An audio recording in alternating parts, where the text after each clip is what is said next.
2024 সালের জুলাইয়ের গণঅভ্যুত্থানের সময় মুখে দৃঢ় ঘোষণা ছিল পালাবো না, কিন্তু বাস্তবে পরিস্থিতি উত্তপ্ত হতেই সেই কথার কোনো মূল্য রাখেননি আওয়ামী লীগ সাধারণ সম্পাদক ও সাবেক সেতুমন্ত্রী ওবায়দুল কাদের।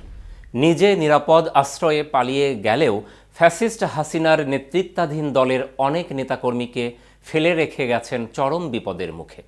তবে এবার শেখ হাসিনা ও ওবায়দুল কাদের সহ 12 জনের বিরুদ্ধে রেড নোটিশ জারির জন্য আন্তর্জাতিক পুলিশ সংস্থা ইন্টারপোলের কাছে আবেদন করা হয়েছে। রেড নোটিশ জারি করতে ইন্টারপোলের কাছে পৃথক 3টি ধাপে আবেদন করেছে বাংলাদেশ পুলিশের ন্যাশনাল সেন্ট্রাল ব্যুরো। এখন সবার মনে একটাই প্রশ্ন, এইবার কোথায় পালাবেন ওবায়দুল কাদের? আইনের হাত কি এবার তাকে ধরতে পারবে, নাকি আবারও ফসকে যাবেন ইতিহাসের দায় থেকে? চলুন সে বিষয়ে বিস্তারিত জেনে নেওয়া যাক আমাদের আজকের প্রতিবেদনে, এবং আপনাদের সাথে আছে আমি আহমেদ শাহেদ। অন এয়ার একাডেমিতে 30% ডিসকাউন্টে নিউজ প্রেজেন্টেশন কোর্স।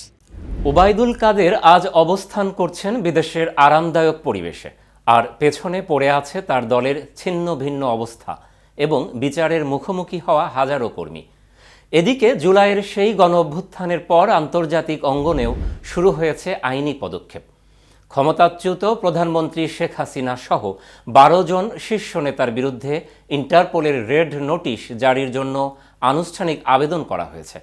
ওবায়দুল কাদেরের নামও রয়েছে সেই তালিকায়। ইন্টারপোলের রেড অ্যালার্ট বা রেড নোটিশ হচ্ছে এমন একটি আন্তর্জাতিক সতর্কবার্তা যার মাধ্যমে কোনো দেশ আন্তর্জাতিক অপরাধে অভিযুক্ত বা পলাতক আসামিকে বিশ্বের অন্যান্য দেশে খুঁজে বের করার জন্য সহযোগিতা চায়। সদস্য রাষ্ট্রগুলো ওই ব্যক্তিকে খুঁজে বের করে আটক করে নিজ দেশে ফেরত পাঠাতে সাহায্য করে।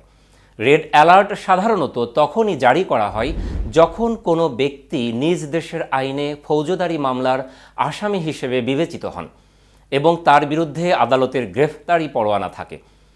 এই ব্যক্তি যদি দেশ ত্যাগ করে বা বিদেশে আত্মগোপনে যান, তখন তাকে আন্তর্জাতিকভাবে খুঁজে বের করতে ইন্টারপোলের রেড নোটিশ জারি করা হয়। প্রক্রিয়াটি শুরু হয় সংশ্লিষ্ট দেশের ন্যাশনাল সেন্ট্রাল ব্যুরো থেকে। বাংলাদেশে এ কাজটি করে থাকে বাংলাদেশ পুলিশের ন্যাশনাল সেন্ট্রাল ব্যুরো এনসিবি। বিদেশে পলাতক শেখ হাসিনা সহ 12 জনের বিরুদ্ধে রেড নোটিশ জারি করতে ইন্টারপোলের কাছে পৃথক 3টি ধাপে আবেদন করেছে বাংলাদেশ পুলিশের ন্যাশনাল সেন্ট্রাল ব্যুরো। এনসিবি সংশ্লিষ্ট আসামির বিরুদ্ধে আদালতের আদেশ সহ প্রয়োজনীয় তথ্যাদি ইন্টারপোল সদর দপ্তরে পাঠিয়েছে। ইন্টারপোলের সদর দপ্তর সেটি যাচাই করে দেখে আবেদনটি বৈধ হলে রেড অ্যালার্ট জারি করবে, যা তাদের 195টি সদস্য রাষ্ট্রে নোটিশে পাঠানো হবে। এই নোটিশে আসামির ছবি, পরিচয়, অপরাধের ধরন এবং কোথায় তাকে খুঁজে পাওয়া যেতে পারে সে সম্পর্কিত তথ্য থাকে। সূত্র বলছে, ওবায়দুল কাদের কলকাতার অভিজাত এলাকা রাজারহাট নিউ টাউনের একটি ফ্ল্যাটে স্ত্রীকে নিয়ে বসবাস করছেন।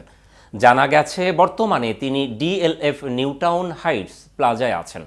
আজ এ পর্যন্তই। এতক্ষণ কেটিভির সাথে থাকার জন্য ধন্যবাদ।